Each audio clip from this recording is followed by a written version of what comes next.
Smallholder farmers with 1 to 2 hectares of land constitute the majority of farms in the world. 3 billion people living in rural areas depend to some extent on this form of agriculture. Among them are about 70% of the world's poor. Despite this, farming families are key to reaching global food security. If only they could increase their productivity. To better understand the factors that hinder small farmers reaching their potential, let's visit the Traore farming family. Fatoumata and Seydou live with their 3 children, Hawa, Isa and Boubacar, in a small village in Western Africa. The day starts early for the Traores. Fatoumata gets up at 4 o'clock, sweeps the house, carries fresh water from the nearby well, and prepares breakfast and lunch for the family. While the children leave for school, Seydou takes his lunchbox and joins other farmers of the village to improve their irrigation system. Recent years prove to be drier, and the village worries about insufficient crop yields.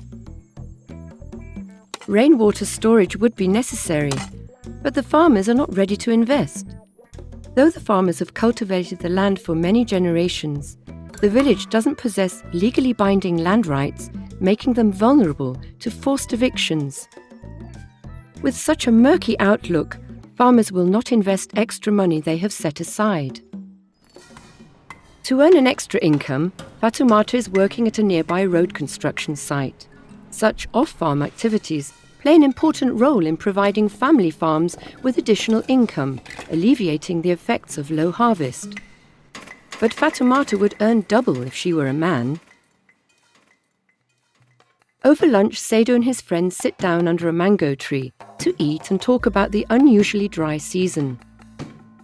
They all rely on traditional farming practices, with no modern agricultural know-how and no affordable credit and insurance possibilities to react to agricultural challenges, such as climate change, soil degradation, increasing quality standards, and price fluctuations. The farmers' only strategy to reduce the impact of these challenges is diversification. They grow a large variety of crops under fruit trees and keep some livestock.